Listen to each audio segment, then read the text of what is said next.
Coahuila, Tabasco, en fin, ¿para qué hacemos? Y una forma de medir esto es que en los últimos 10 años el IFAI ha puesto 85 denuncias y solamente 10 han concluido con una sanción. Pues esto habla, bueno, pues vamos punta de lanza, pero ¿dónde están los resultados que estamos comentando aquí? ¿No? Pues sería importante pues conocer tu visión, tu aporte para que esto realmente se traduzca en la teoría y en la práctica, porque pues yo veo incluso en la intervención que has tenido mucho entusiasmo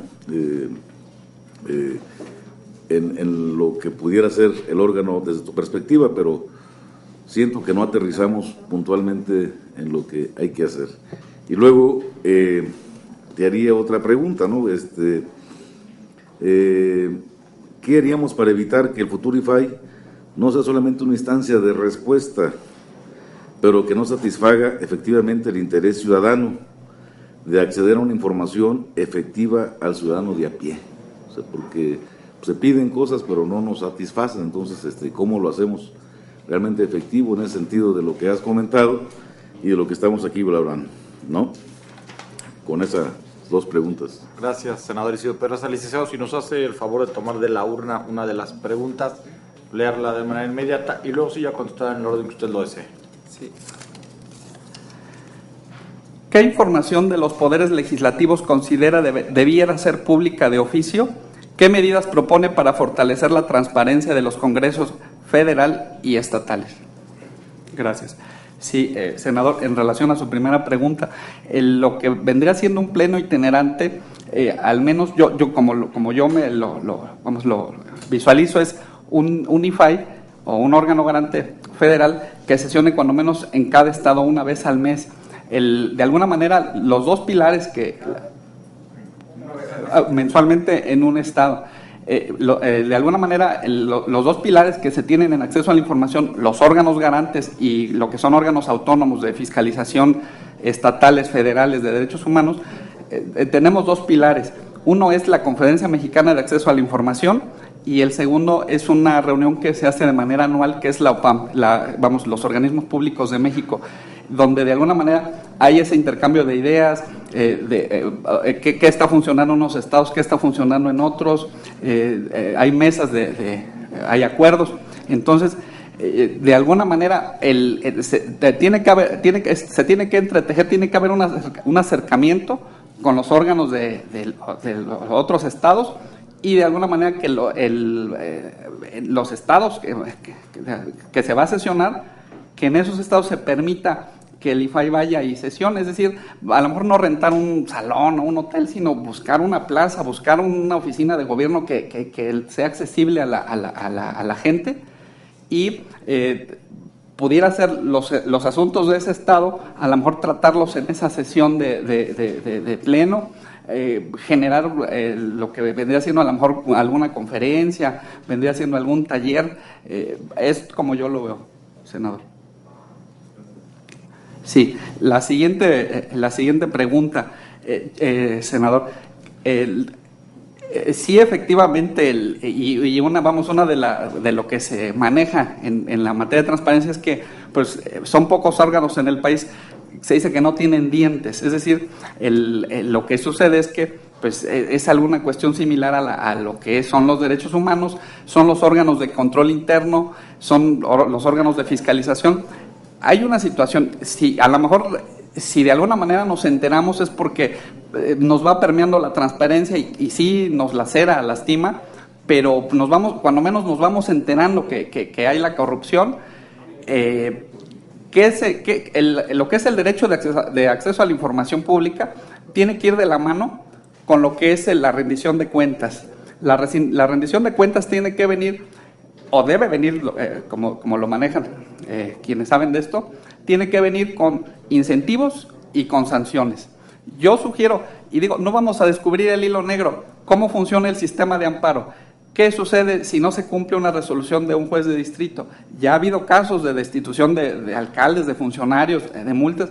Entonces, si de alguna manera queremos que el mismo órgano que conoce el acceso a la información, bueno, vamos a tomar lo que está funcionando y vamos a darle dientes al órgano garante. ¿Para qué? Para que en su momento estés, o sea, el acceso a la información viene, le menciono, rendición de cuentas viene estímulos, estás informando, estás actualizado. Sanciones, no estás informando, no satisfaces lo que piden los ciudadanos en cuestión de información, bueno, pues vienen esas sanciones. Yo veo y hice la propuesta en el Estado de Querétaro en el año 2011 que se dieran facultades para sancionar al órgano garante, un sistema, insisto, lo que nos está funcionando en nuestro sistema de sanciones. Gracias. La pregunta es, ¿qué información de los poderes legislativos considera debía ser pública y de oficio? Vendría a ser todo lo que es la cuestión de todo el manejo de recursos en los órganos legislativos, es decir, lo que es la aplicación, lo que es la ejecución, todo lo que es el manejo de recursos. Y hay otro aspecto que han tratado mis antecesores, que sería la rendición de cuentas. La rendición de cuentas no la debemos de ver como un ejercicio contable, cuánto entró, cuánto salió, cómo se gastó, sino qué es lo que se hicieron, o con las facultades que otorga la ley, en este caso, qué es lo que se hizo con esas facultades. Y obviamente también, por omisión, qué es lo que no se hizo. Yo es lo que vería, qué es lo que se tendría que publicar, o que transparentar por parte de los poderes legislativos. ¿Y qué medidas propone para fortalecer la transparencia de los congresos federal y estatales? Que se uniforme, que se estandarice la información que se tiene que dar. De alguna manera, ya hay un proyecto hay una reforma en transparencia, hay proyectos en materia de transparencia, hay una ley nacional que tiene que dar parámetros. Y de alguna manera también lo han mencionado en sus preguntas, que se establezcan de alguna manera lineamientos, no lineamientos de alguna manera para embotarnos de reglas, pero a lo mejor un reglamento o una ley comentada. ¿Qué dice el texto del artículo y cómo lo interpretaría el órgano garante? Es lo que yo pudiera decir, homologar qué es lo que se tiene que informar: aplicación de recursos, manejo de recursos, ejecución de recursos y obviamente el ejercicio de facultades, incluso de omisión. Gracias. Perfecto, licenciado Alejandro Hernández Ramírez. Muchas gracias. El Senado de la República le agradece que se haya inscrito en esta convocatoria pública abierta y también le agradece que haya estado esta noche con nosotros. Muy amable, gracias. Buenas noches. Le pedíamos a la Secretaría Técnica que acompañe al licenciado. Si quiere quedarse, está cordialmente invitado. También le pedimos a la Secretaría Técnica si es tan amable de ir por el doctor Luis Miguel Martínez Ansúrez.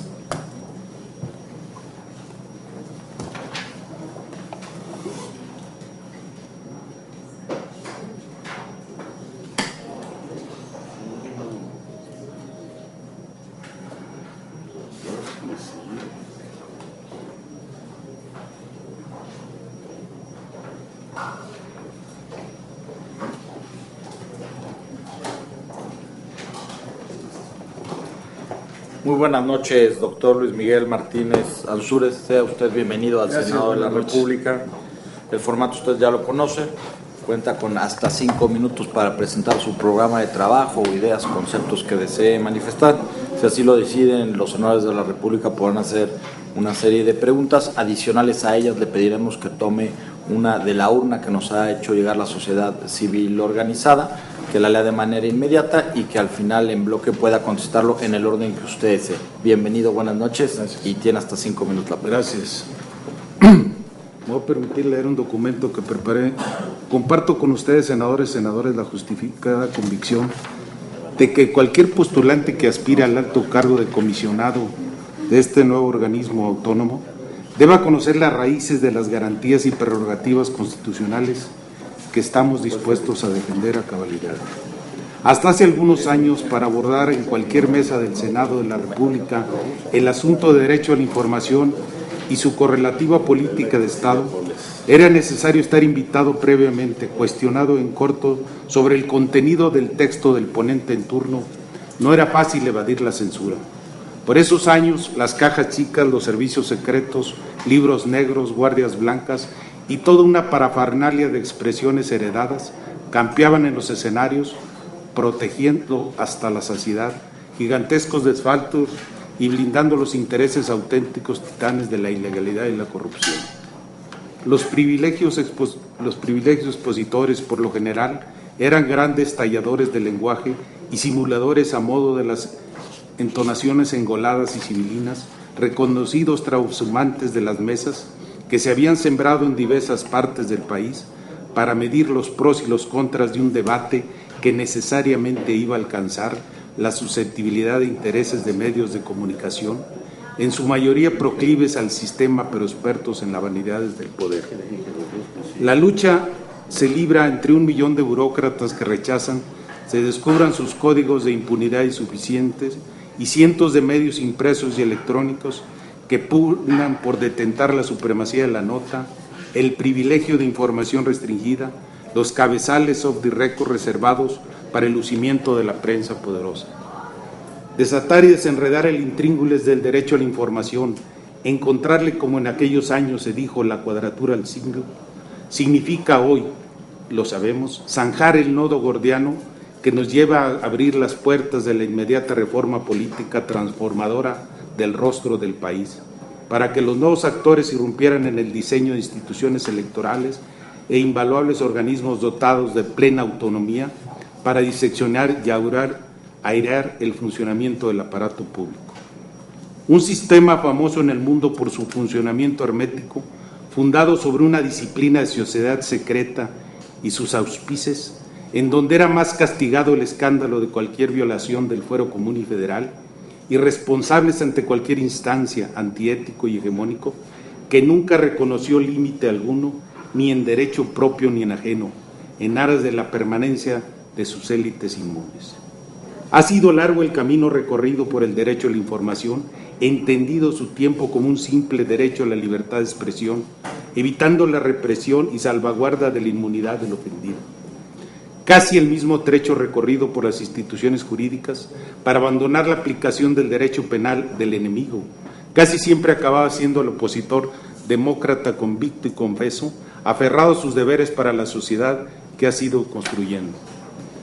Las prolongadas luchas sociales de masas y las víctimas caídas en el ejercicio de la profesión informativa y que muchas veces coincidían en posiciones como algunos periodistas críticos, son, a querer o no, protagonistas históricos en el empeño decidido de demoler las murallas del sectarismo y lograr en buena medida que se haya abierto las vías civiles para supervisar y delimitar el ejercicio honrado del servicio público.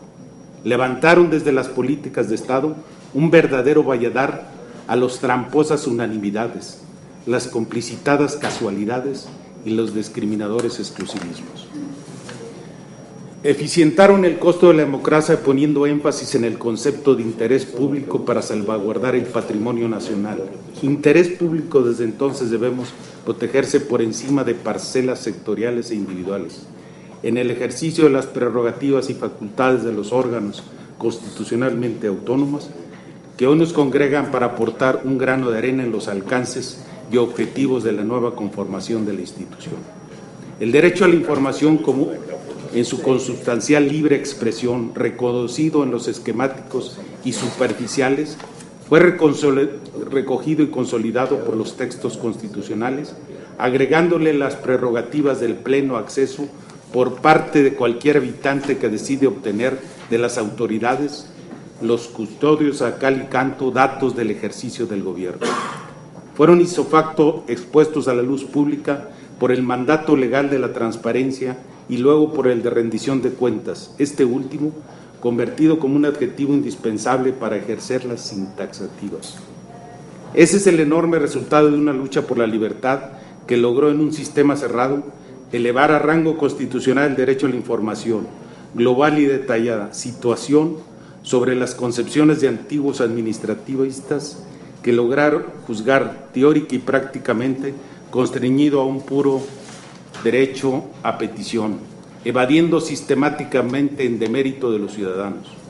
A lo sumo, llegó a considerarse en la jurisprudencia y después en alguna ley reglamentaria, muy publicitada y poco obedecida, la posibilidad de afirmativa o negativa ficta, cuando la autoridad no contestaba la petición en un lapso no justificado, en un sentido otro, La autoridad imponía su arbitrio en el manto protector del cumplimiento al sagrado derecho de petición, como una auténtica voz populi, sustituía cualquier ejercicio mayor del derecho a mandar por la vía del ser escuchado. Prueba evidente de que el moderno derecho político jamás se edifica como un fin en sí mismo, sino como que siempre se constituye en textos jurídicos en constante evolución. Al ritmo de las crecientes demandas sociales, lejos de la aplicación rigurosa de la ley que puede causar suma injuria o de la no aplicación de la ley por falta de la autoridad legitimada, el derecho a la información, a la libre expresión, a la petición formada en la actualidad un triángulo equilátero en nuestro basamento constitucional. De cara al pasado, la renovación de la administración pública mexicana trata de evitar la reedición del colapso económico, la agudización de la miseria y la cerrazón democrática. De cara al futuro, buscamos desde estas posiciones de combate tener respuestas de interés colectivo que contribuyan a la consolidación de la democracia y asegurar la viabilidad y posicionamiento de México en las nuevas condiciones internacionales de competitividad y credibilidad que exigen los tiempos que hoy vivimos. De nueva realidad obliga a quien deseamos seguir participando en ella a continuar perfilando un gobierno menos presidencialista en razón del mayor peso del poder legislativo y un proceso menos gubernamentalista en razón de las organizaciones de la sociedad económica y civil, influyen decisivamente en el señalamiento de metas colectivas y en las formas de coordinación para producirla. Hoy estoy ante ustedes para hacer el conjunto un voto de respaldo a los mecanismos institucionales como el derecho a acceso a la información, la transparencia y la rendición de cuentas, ya no como un rango legal reconocido, con postulados doctrinales que permitan a los ciudadanos obtener datos claros y precisos sobre la estructura, el funcionamiento del gobierno, para sujetar al aparato a un mayor y más eficaz escrutinio público, limitar las arbitrariedades, remediar los abusos y volver predecible su ejercicio. Muchas gracias.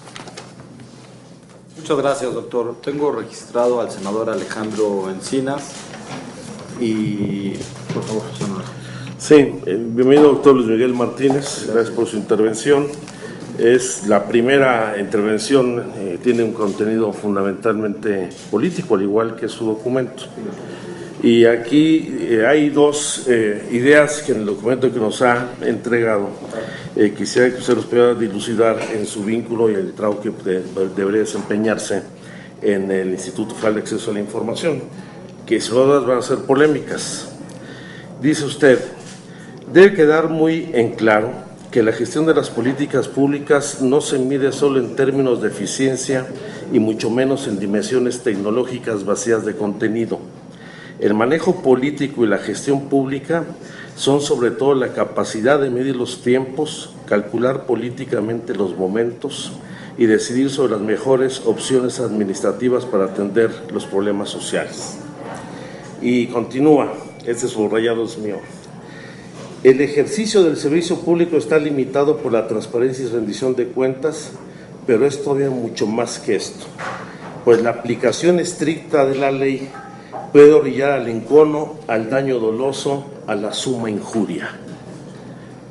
¿Usted no cree que el IFAI deba pegarse estrictamente al cumplimiento de la ley para garantizar el ejercicio de un derecho? Gracias, senador Encinas. Doctor, si nos hace el favor de tomar de la urna una de las preguntas, leerla de manera inmediata y contestar, sí, en el orden que usted desee hacerlo.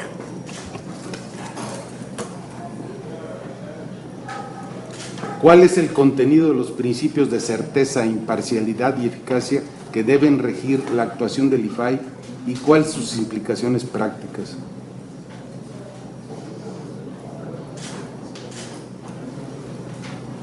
Sí, adelante. Okay. El senador.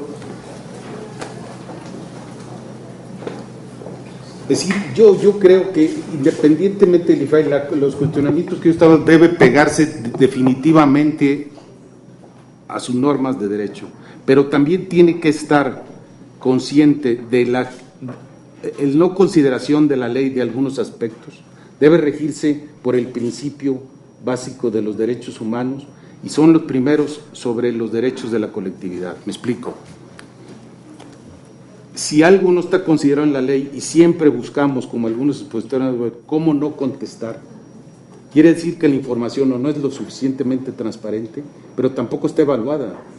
Yo creo que las acciones del gobierno siempre han estado, y sobre todo un gobierno, pues digamos, tan pobre como el nuestro en el sentido de la población, de las necesidades de la población, siempre se va a regir, va a buscar entre lo malo y lo menos malo. Eso no tiene mucha alternativa, lo bueno supongo que no tiene mucha alternativa.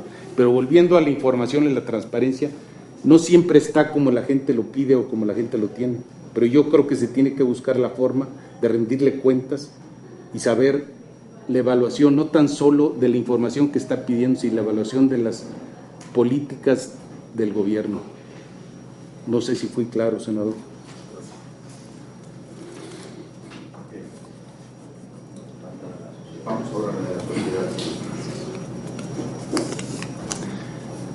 ¿Cuál es el contenido de los principios de certeza, imparcialidad y eficacia? Yo creo que fuera de cualquier contenido ideológico, la información que debe tenerse cierta, imparcial al darse y eficaz en el momento en que se debe dar. Esa es Es decir, la información debe ser consecuente con lo que se está pidiendo, pero también eficaz, no dejar pasar los tiempos para que se den ni buscar la forma de no dar la información.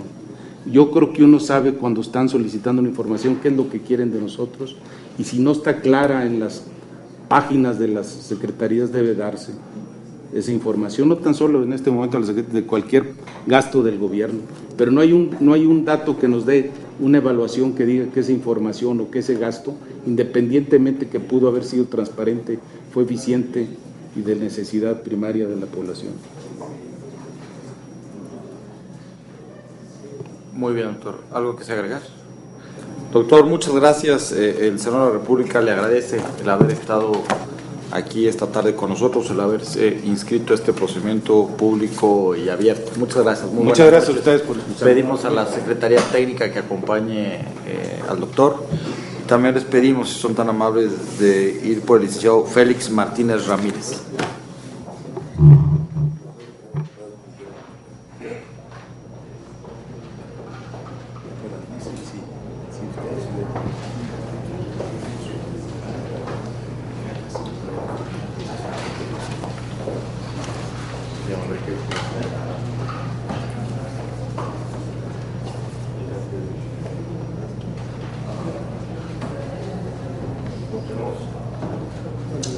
Licenciado Félix Martínez Ramírez, sea usted bienvenido al Senado de la República. Muy buenas noches.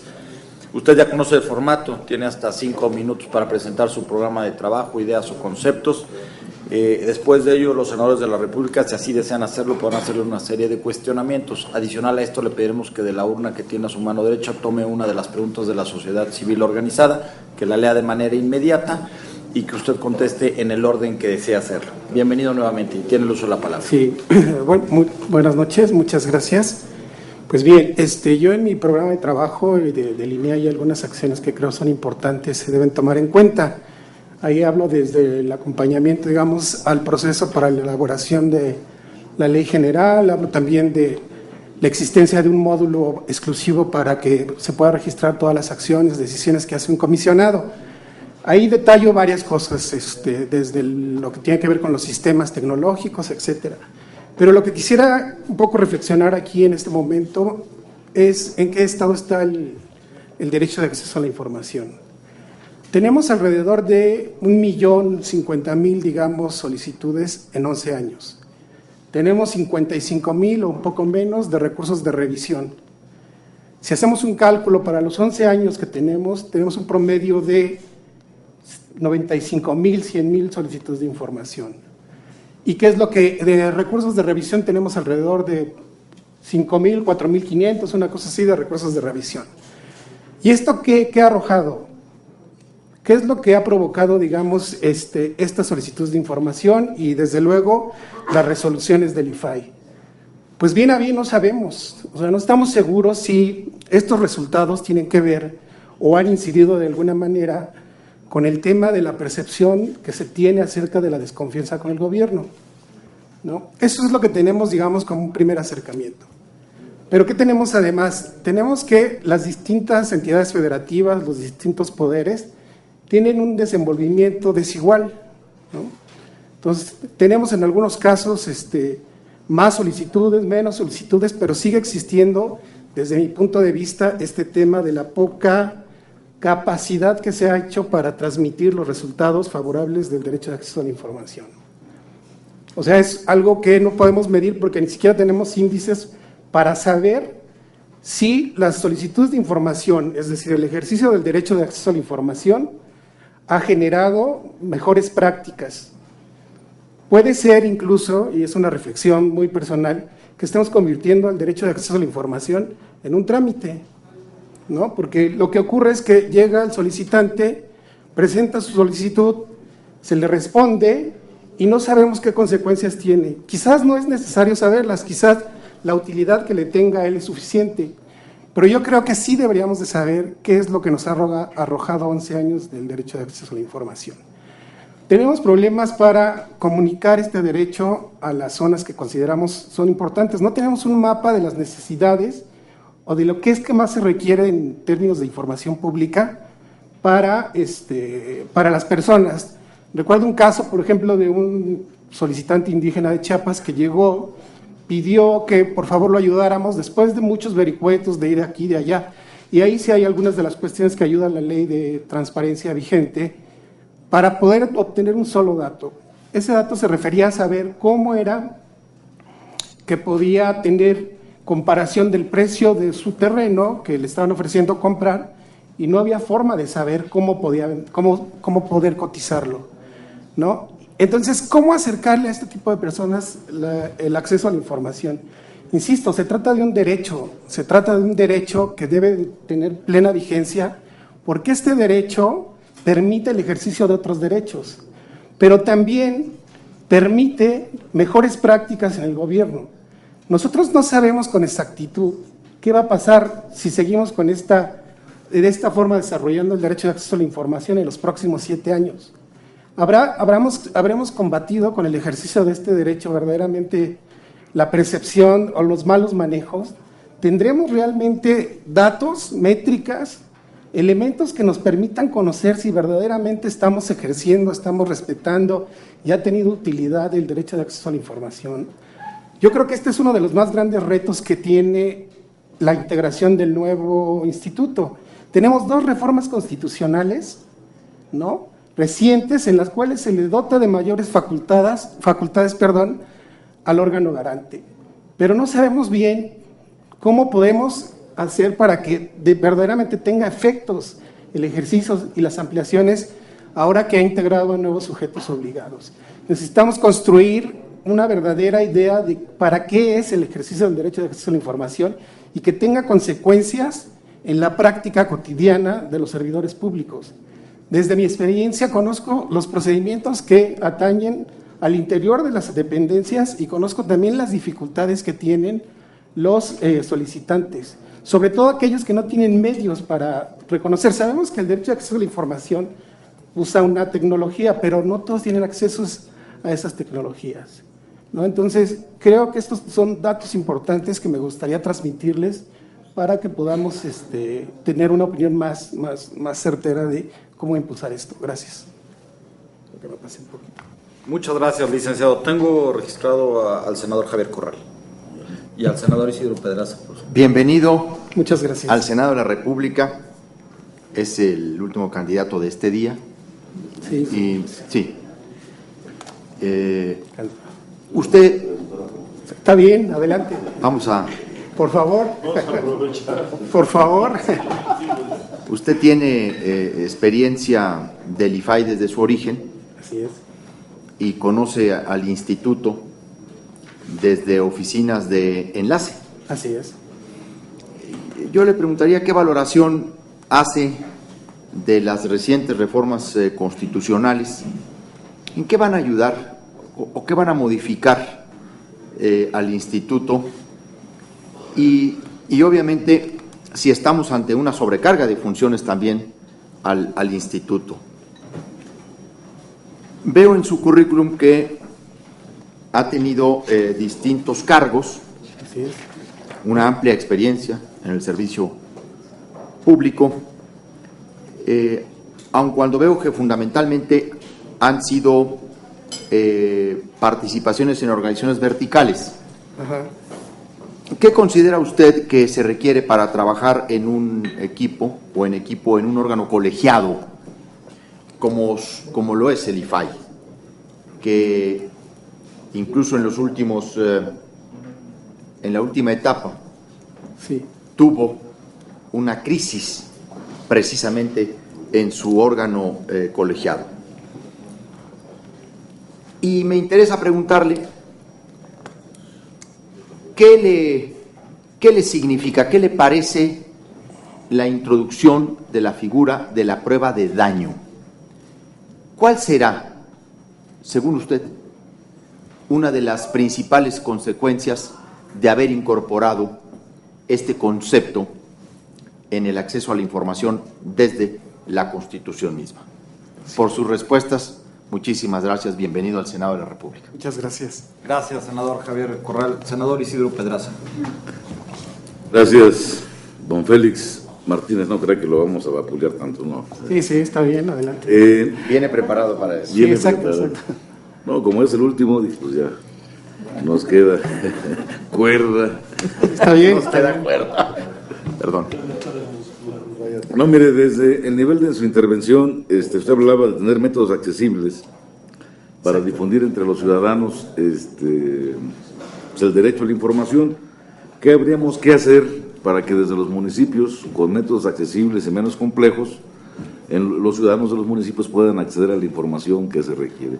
Particularmente en estos niveles hay mucha necesidad de información porque hay muchas cosas que afectan el desarrollo de un municipio y es donde más la gente tiene necesidad del impacto de la información. Gracias. Sí, claro.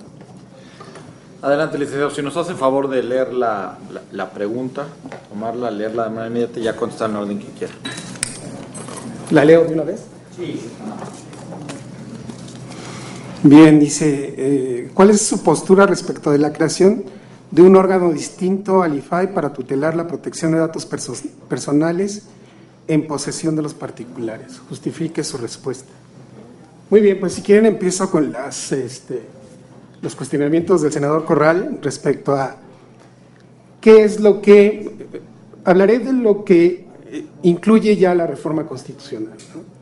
Digamos que no solo agrega sujetos obligados, que es muy importante, ¿no? Que siempre había dudas, o los procedimientos, por ejemplo, para tener información respecto a los partidos políticos, había que ir al IFE para poder obtener la información, ¿no? Y digamos, en otros poderes, pues era juez y parte. Yo creo que lo que otorga la reforma constitucional, su gran acierto, es que ya los vuelve sujetos obligados directos, y también hay un tema muy importante, el tema de los recursos. Todo aquel que ejerza recursos, ¿no?, deberá de ser pública la información. Creo que estos son dos grandes aciertos, ¿no? La ampliación de los sujetos obligados, el tema de los recursos. Otro agregado muy importante, que de hecho ya estaba en una de las fracciones del artículo 6º constitucional, pero ahora se delinea de manera más precisa, tiene que ver con la relación que hay entre recursos, ¿no?, y resultados, o sea, indicadores de gestión o indicadores de resultados. Creo que estos aspectos son muy importantes. También creo que la definición de prueba de daño, que de hecho ya se hacía, en general para los artículos 13 de la Ley Federal de Transparencia, se recomendaba siempre hacer una prueba de daño, porque la prueba de daño está, digamos, sujeta al tema de la reserva por seguridad nacional. Entonces yo creo que en general genera una buena práctica porque hace reflexionar a los servidores públicos de cuál es el daño que se provocaría por hacer pública. Es decir, sería peor, o sea, en términos de que podría poner en riesgo el funcionamiento de una institución, cuando se hace la prueba de daño se hace ver esto, ¿no? Se analiza si efectivamente hacer pública la información que se está considerando como reservada por seguridad nacional tiene consecuencias para el funcionamiento de la dependencia, entre otras. Entonces yo creo que llevarlo a la Constitución obliga a que sea un procedimiento no solo que viene en todo momento de las reservas de información, sino también que genera una práctica. Mi experiencia propia me dice que en general hacer pruebas de daños es un ejercicio muy importante, requiere mucha reflexión, porque incluso cuando se realiza se puede observar que no es información reservada o no es información que ataña, digamos, el funcionamiento de las dependencias. O sea, si nosotros revisáramos, porque además hay otro tema importante, revisáramos cuántas de las resoluciones que tiene el IFAI respecto a información reservada tendrían que ver con el aspecto de seguridad nacional y cuántas de ellas tienen prueba de daño, ¿no? Conociendo varios aspectos de la administración pública, insisto, yo he llegado a concluir que queda muy claro, ¿no?, a partir de la prueba de daño, qué información es verdaderamente sensible y debe de ser reservada. O sea, me parece un gran acierto que se incluya este principio para valorar si es o no reservada la información. Yo creo que además va a generar una práctica, además se va a extender y todos podemos saber perfectamente cuáles fueron los argumentos a profundidad para reservar una información. ¿No? Bueno, siguiendo con el tema de los agregados que tiene la reforma constitucional, mencionaba yo, me referí en específico a la prueba de daño, pero mencionaba yo también la ampliación de los sujetos obligados, la ampliación de las facultades del IFAI para todos los sujetos, digamos, para los poderes, para los organismos autónomos, etcétera, toda esta lista que hace, pero también creo que uno de los grandes problemas que tiene el derecho de acceso a la información era la desigual manera de tratarlo en las entidades federativas.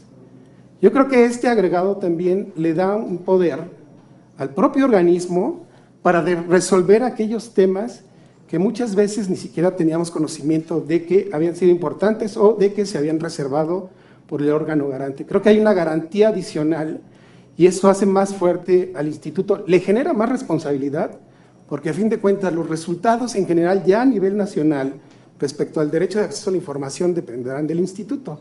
Yo creo que también esta parte es muy importante. También creo que otro componente de la reforma tiene que ver con quiénes son los que podrían en todo caso presentar, ¿no?, una apelación a la resolución que en general son definitivas por parte del instituto, del órgano garante.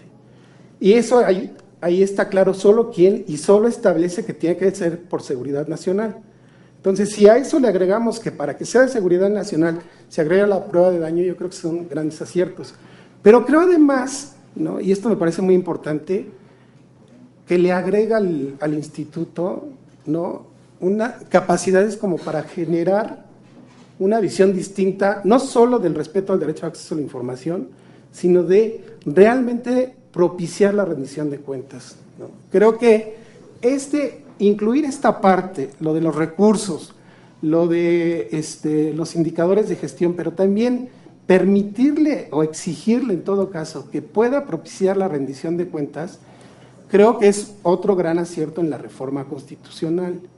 Ahora bien, hay varios temas que se tendrán que desarrollar en la ley secundaria. Creo que hay varios temas que hay que, como hemos visto, una de las grandes virtudes, a pesar de los resultados de la ley, es que es muy fácil aplicar la ley, ¿no? Tendríamos que cuidar muy bien para que todos estos procedimientos continuaran permitiendo un ejercicio. Parece una contradicción con lo que yo decía, pero creo que es muy distinto ver la facilidad con la que se puede usar esta ley, ¿no?, y los alcances que podría tener, que están en la responsabilidad del órgano garante.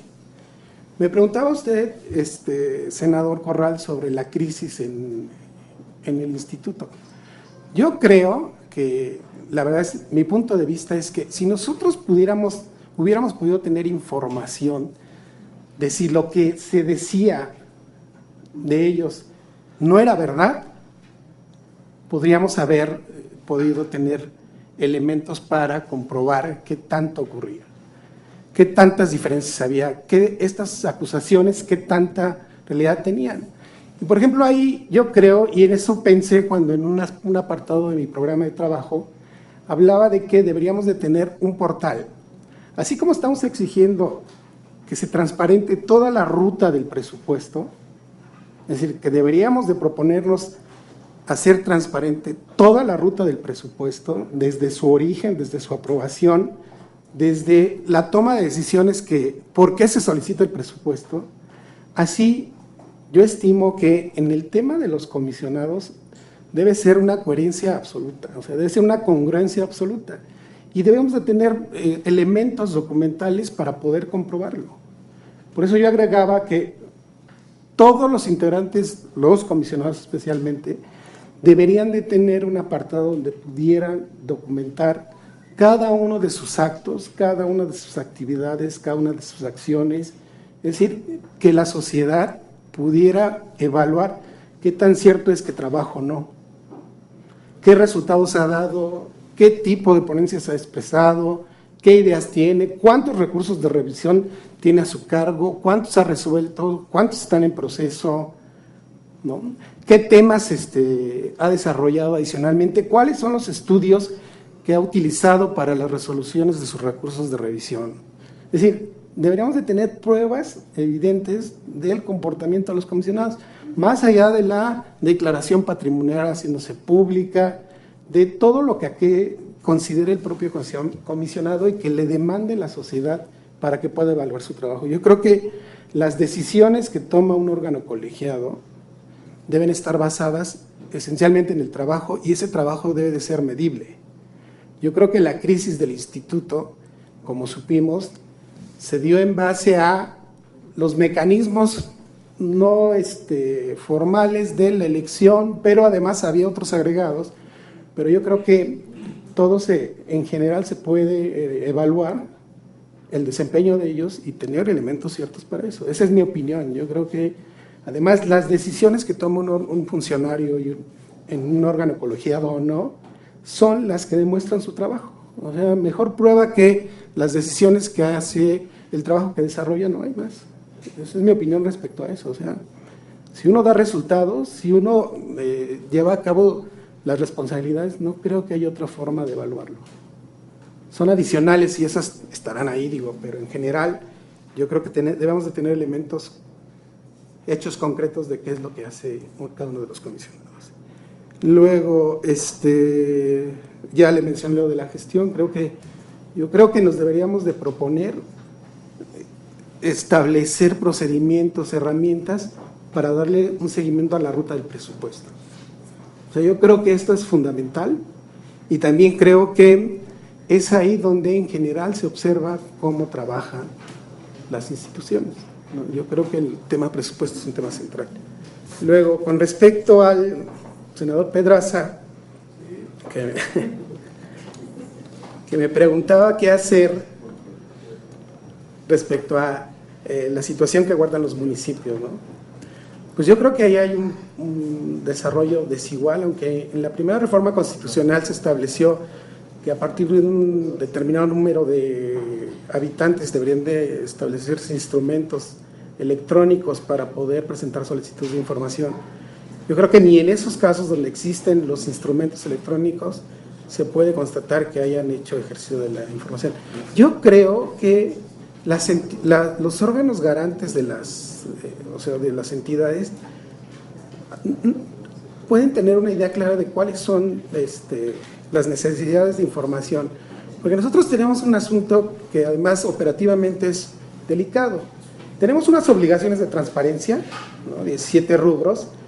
Supone que esos 17 rubros los puede consultar cualquiera y puede tener, digamos, gratuitamente la información que está ahí. Pero me ocurrió en algunos casos, cuando esa información, a pesar de ser pública y a pesar de que se consulte y no le cuesta a nadie que tenga internet, para las otras personas que no tienen acceso a esas plataformas les cuesta, ¿no?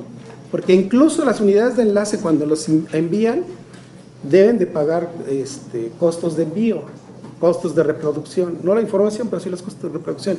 Pero es una problemática que aparentemente es desapercibida, pero creo que es fundamental. ¿Qué hacer? Yo sí creo que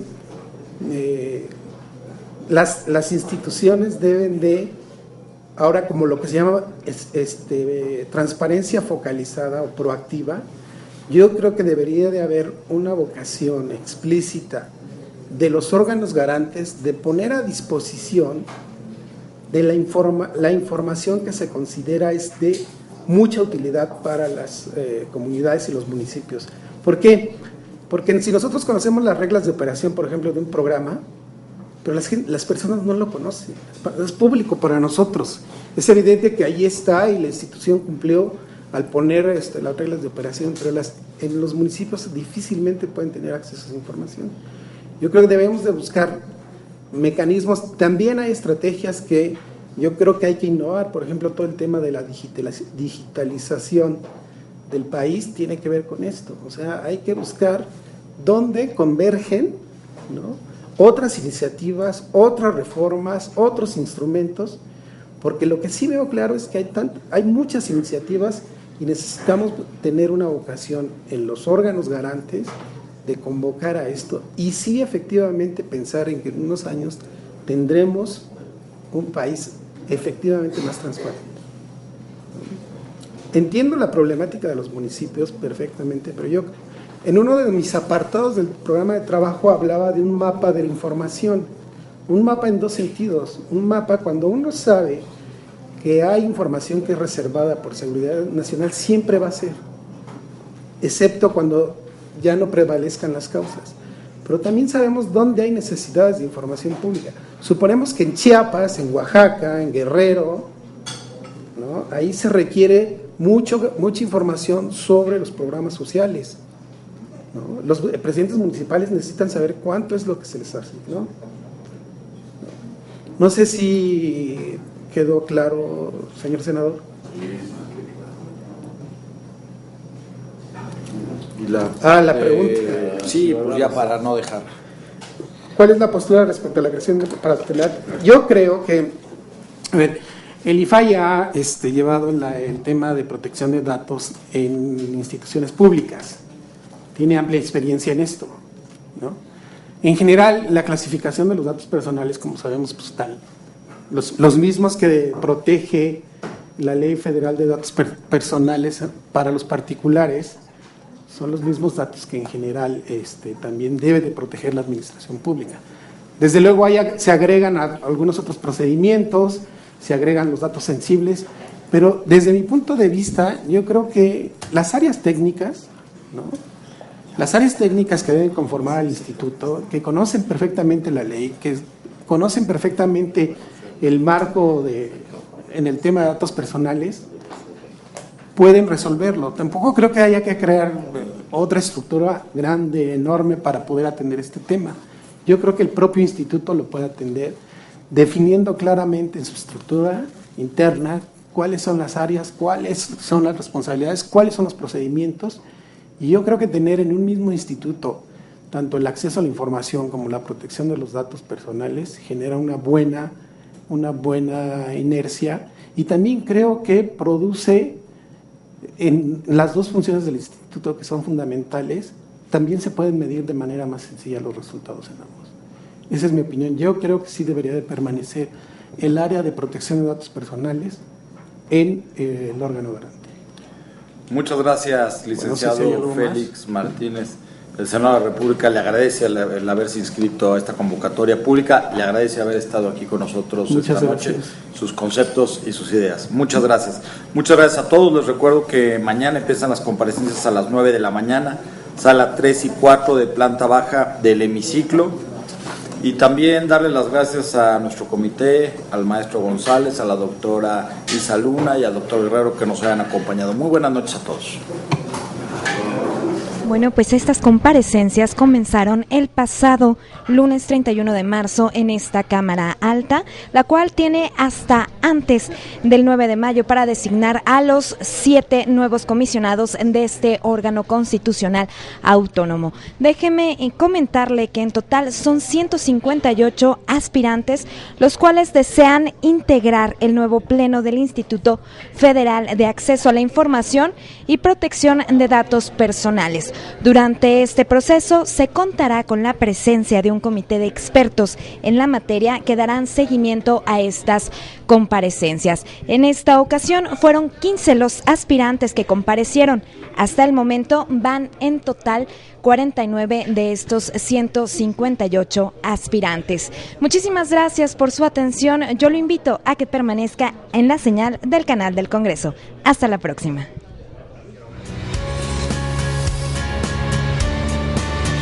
Canal del Congreso, el canal de la Unión, presentó.